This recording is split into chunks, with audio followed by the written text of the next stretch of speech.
Claire, I need to ask you something. Sure, what is it? Can you increase the amount of money you send me? What? Increase it? Why the sudden request? I thought we were already sending quite a bit. The reason doesn't matter. No, I need to know. I want to buy a game console for Joshua. A game console? Why are you so surprised? Nowadays, all boys have it. Yes, so he already has one, right? No, that's not it. A new one was released recently. It's sad if he's the only one among his friends who doesn't have it. But Tina, we're already sending enough money. If he really wants it, his parents should buy it for him, or let him use his allowance. Oh dear, what are you even saying? Game consoles nowadays are super expensive. There's no way he can buy it with his allowance. Kelly and Rick are in the middle of raising him. They don't have extra money. I really want to buy it for him. It's heartbreaking if he gets bullied by his friends. But he's aiming for a pretty difficult high school, right? I think it's better not to encourage gaming right now. Are you saying it's okay for your nephew to feel miserable? That's not what I mean. I just think he should focus on his studies right now. It's a family's duty to make sure he doesn't feel left out, right? Geez, you're useless. Being the eldest son's wife, you should provide the money. I don't think it has anything to do with being the eldest son's wife. I'm sorry, but we can't increase the amount we send. We're also struggling with our budget. Then you should save more. We're already saving as much as we can. You could cut down on your groceries or find other ways to save. We can't save any more than we already are. The game console issue should be resolved by Kelly and Rick. How stingy you are. We need to think about our own lives too. Fine. I didn't expect much from you anyway, but this is just disappointing. Sorry, Tina.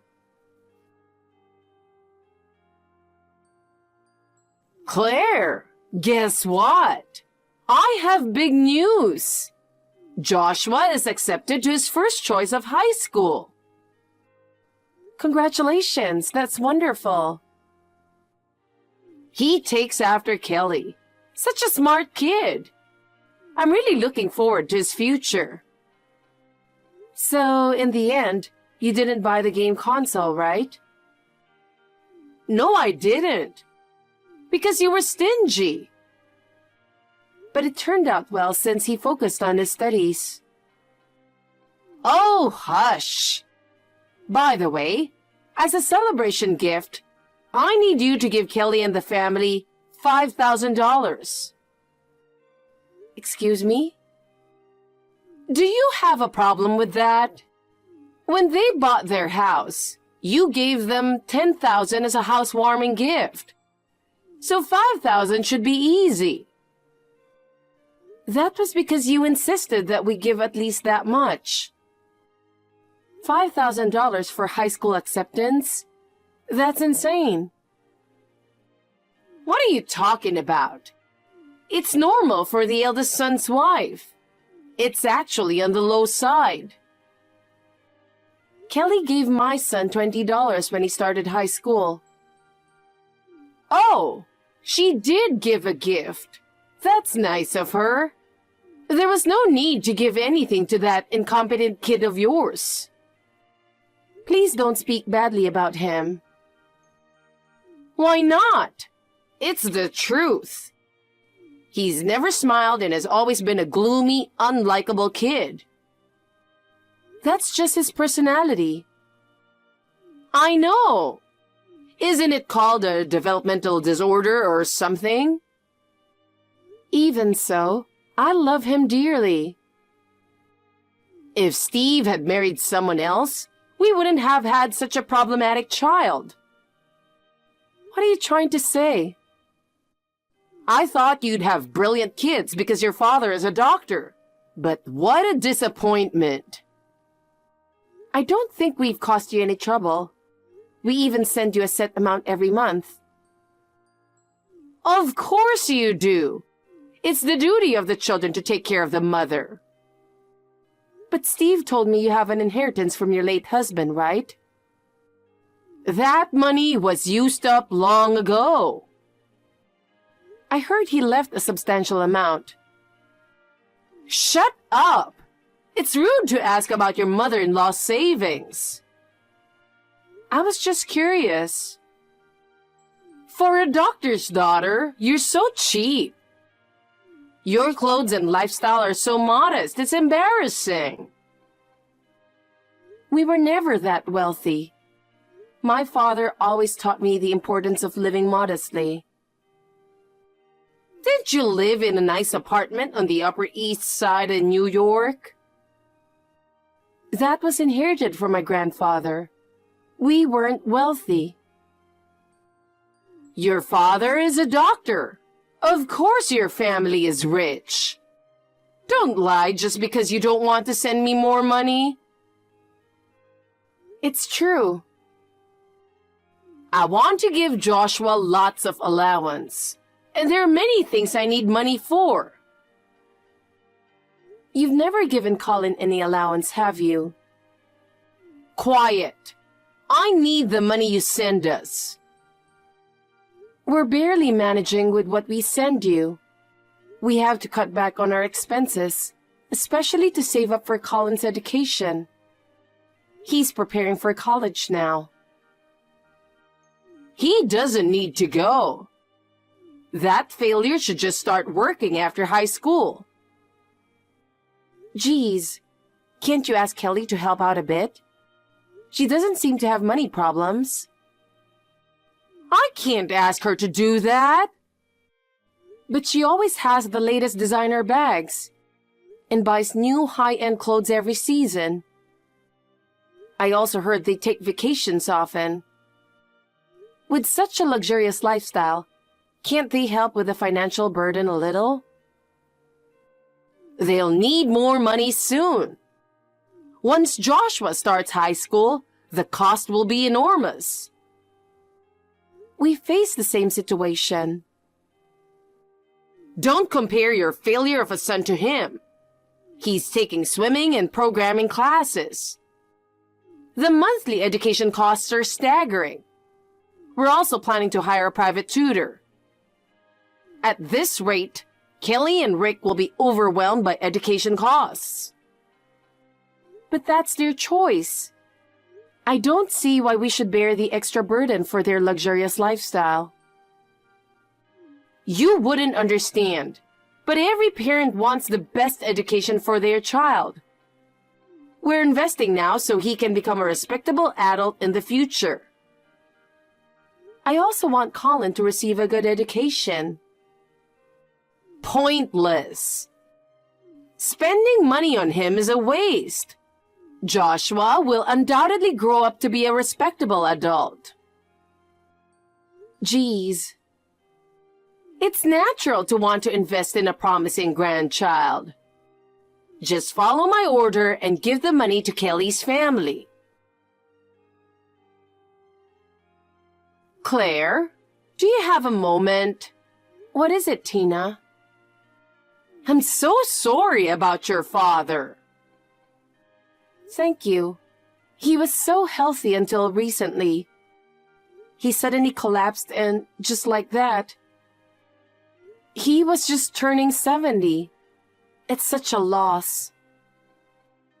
I know, but cheer up. I'm overjoyed right now. What? Overjoyed? I mean, I get to live in a luxurious apartment in the city for free. Excuse me? Your father's apartment.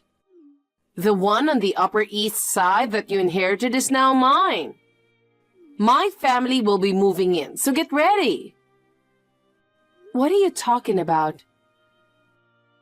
Don't play dumb. You inherited your father's apartment, right?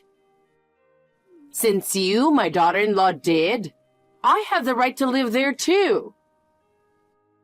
It's no big deal. You already have an apartment and inherited plenty of wealth, didn't you? As I said before, my father didn't leave much behind. That can't be true.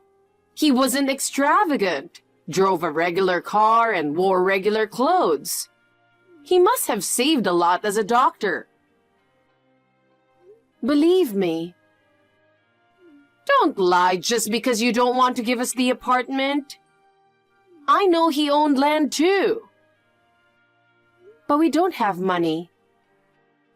Just hand over the apartment. Kelly already has a nice house, doesn't she? When I told her she could live in an Upper East Side apartment, she was thrilled. Don't make decisions without us. The move is already set. I've already ended the lease on my apartment. Kelly and Rick quit their jobs, and they've transferred their kids to new schools. I can't give you that apartment. I'm telling you, you have no right to refuse. We'll be arriving in 3 days. We'll be there at 10 a.m. Have the keys ready. Wait a minute. You can't move there.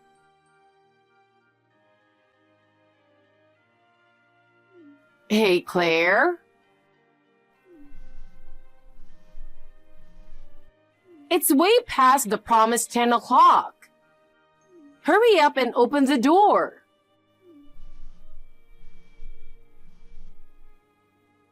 Tina, are you? Yes, I'm standing in front of the apartment you inherited from your father. Are you seriously trying to move there? I told you, Kelly and Rick are here too. Open up quickly. The moving truck is waiting outside and we're in a bind. I told you, you can't. Just hurry up. Go back. The keys to that apartment can't be used anymore. What do you mean? I don't understand. If you keep stalling, I'll get the manager to force it open. You're determined to live in that apartment. Yes, we have the right. But it's going up for auction. What? I gave up all of my father's inheritance. What are you talking about? He didn't leave much money, and it was too difficult to maintain the apartment. What do you mean? He was a doctor. He must have left a lot of assets. He was a doctor and earned from leasing land. But most of that money was eaten up by the apartment's maintenance fees and taxes. No way! He preserved our ancestral land and wealth, but it became a heavy burden for our family. Before he died, he asked us to end it with his generation. So, that apartment really isn't yours? No, it's been auctioned off. How could you do that? We had no choice. We knew that inheriting his estate would only continue to increase our burden, so we gave it all up. This is unbelievable. We're starting a new life from now on. We want to live without the burdens of the past. What about us? I don't know. You'll have to figure it out yourselves. Wait a minute. What are we supposed to do now? We've already arranged the move. I'm sorry, but Kelly and Rick even sold their house. What? They did? Yes, they sold a $400,000 house for $250,000. Why did you go to such lengths to move? It was for Joshua. What do you mean? He was bullying his classmates so much that it became a big issue at his school. Bullying? What did he do? He ripped other kids' homework and put garbage in their lockers, causing a huge commotion at school. The counselors and teachers warned him, but it didn't help, and they were at their wits' end. I had no idea.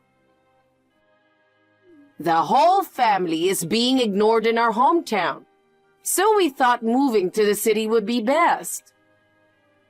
Joshua has been spoiled rotten. What did you say? Colin is a failure. Actually, he got into medical school. What?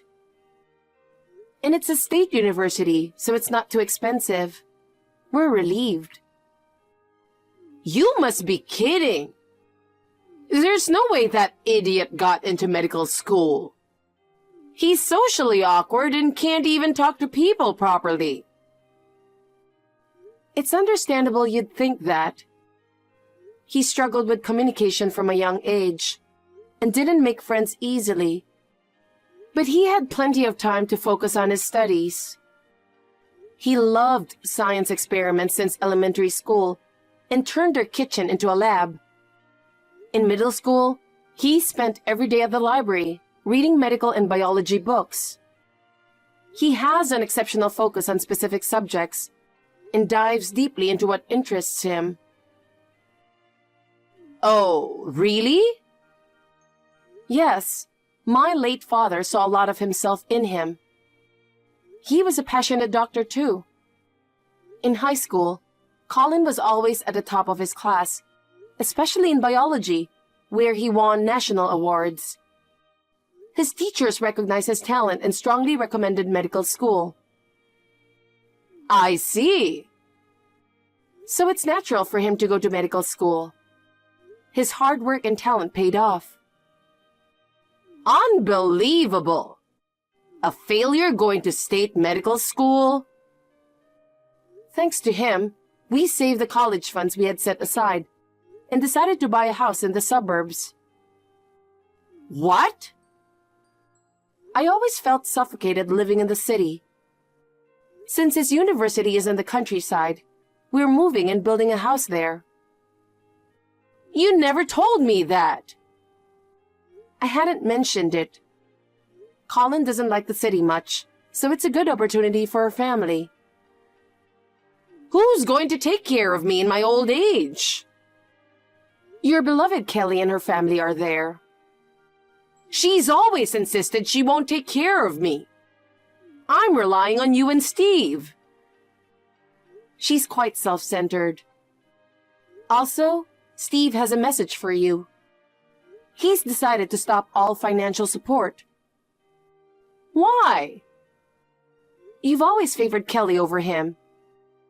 Even though they're siblings, you've been discriminating against him.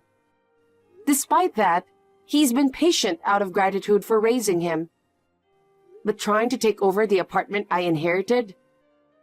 That was the last straw for him. Wait, what am I supposed to do if you stop the support?